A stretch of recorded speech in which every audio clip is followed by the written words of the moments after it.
सब तो पहले तो समूह मीडिया जनों का धन्यवाद करते हैं कि जो शाना बिशाना हमारे साथ 28 तारीख से लेके खड़े थे, क्योंकि सरकार तक हमारी आवाज पहुंचाने का जरिया आप हो। सबसे पहले बधाई के पात्र आप हो कि आपने जम्मू कश्मीर की आवाम का, ट्रांसपोर्टरों का, सिविल सोसाइटी का साथ दिया। तो आपने देखा होगा 28 तारीख से लेके रेगुलर ये जो कार्रवाई चल रही थी, खासकर ई चलान को लेके, क्योंकि मसले हमारे ई चलान, ई बसेस, ई रिक्शा, बहुत से मसले थे, मगर उसमें जो जम्मू कश्मीर की आवाम का मुख्य मसला था वो ई चलान को लेके था।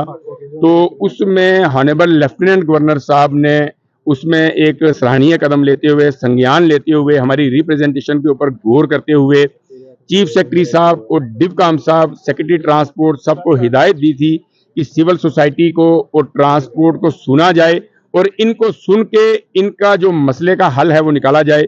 सो कल जो हमारी लास्ट मीटिंग हुई है वो हमारी respective divisional commissioner Ramesh Kumar ji ने मीटिंग ली है। उसमें secretary transport, transport commissioner, RTO साहबान, जॉइंट ट्रांसपोर्ट कमिश्नर सब उपस्थित थे। उसमें कोई वीसी में था, कोई फिजिकली था। सो कल ही उन्होंने पूरी हमारी बातचीत सुन के, प्रॉब्लम्स को सुन के ये डिसाइड किया कि ई चलान जो है कहीं ना कहीं अवेयरनेस की कमी है। वो अवेयरनेस की यहाँ ट्रांसपोर्टरों में कहीं है कमी है, वहीं ई चलान करने वालों में भी अवेयरनेस की कमी है कि मोबाइल से 200 मीटर से दूर से जाके चलान हुए।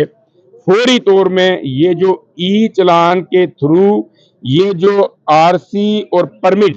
सस्पेंड किए जा रहे थे, ड्राइविंग लाइसेंस सस्पेंड किए जा रहे थे, उनके ऊपर फौरी तौर से रोक लगा दी है। इसके लिए मैं honourable lieutenant governor Manoj Sinha साहब का, उनके पूरे प्रशासनिक अधिकारियों का, चीफ सेक्रेटरी साहब का, डिवकाम साहब का, सेक्रेटरी ट्रांसपोर्ट का, ट्रांसपोर्ट कमिश्नर का, आरटीओ जम्मू का, जॉइंट ट्रांसपोर्ट कमिश्नर का, सबका यहाँ धन्यवाद करता हूँ। वहां बहुत बड़ा थैंक्स मीडिया के लिए और इस पूरी टीम के लिए,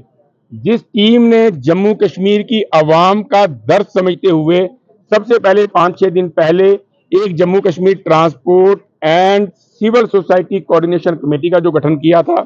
इस कोऑर्डिनेशन कमेटी में जम्मू कश्मीर के 20 के 20 डिस्ट्रिक्टों के रिप्रेजेंटेटिव जो थे वो साथ में जुड़े और उन सब की मेहनत का सदका, उन सब की इस उपराले का सदका जो आज जो है ये जो हमारा मसला ई चलान का था, जो जम्मू कश्मीर की आवाम का मसला था, वो हल हुआ है। और जो भी गाड़ियों के परमिट, आरसी या लाइसेंस सस्पेंड हो चुके हैं वो मंडे, सोमवार से लेके, आने वाले सोमवार से लेके उनके डॉक्यूमेंटेशन अपने अपने जो है कंसर्न आरटीओ के पास लेके जाएंगे। अपने चलान जो है वो कंप्लीट क्लियर करेंगे, भुगतेंगे। उन चलानों को भुगतने के बाद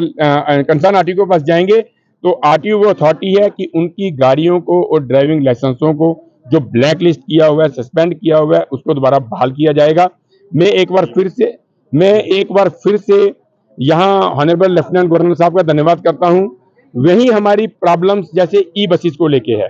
ई बसेस के खिलाफ जम्मू कश्मीर की आवाम या ट्रांसपोर्ट नहीं है, मगर उसमें यह है कि मोटर व्हीकल डिपार्टमेंट के नियम कानून जैसे ट्रांसपोर्टर हर एक ग्रुप जो है फॉलो करता है, वैसे ही सीईओ स्मार्ट सिटी जो है वो भी इसके नियम और कानून मोटर व्हीकल डिपार्टमेंट के हैं उनको फॉलो करें, ताकि नियम कानून के तहत जैसे हमारी गाड़ियां चलती हैं वैसे ही ई बसेस भी चले, उनके भी टाइम टेबल फिक्स हो, स्टैंड फिक्स हो और रूट फिक्स हो। तो मैं एक बार यहाँ एलजी प्रशासन का फिर से धन्यवाद करता हूँ,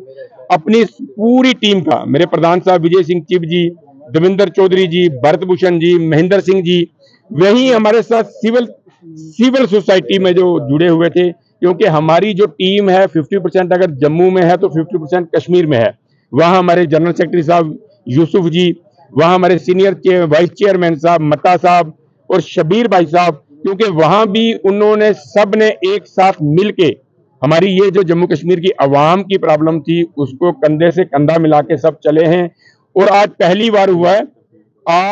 बार हुआ है कि सब ने एक साथ आके, एक प्लेटफॉर्म में आके जम्मू कश्मीर की आवाम की आवाज को उठाया है। इसमें बहुत बड़ा योगदान टेम्पू ट्रेवल, नेशनल परमिट वाली हैं, जो हमारी पैसेंजर जो व्हीकल हैं, जो स्लीपर क्लास हैं, ई रिक्शा से लेके e rickshaw, auto, tempo travel, buses, mini buses,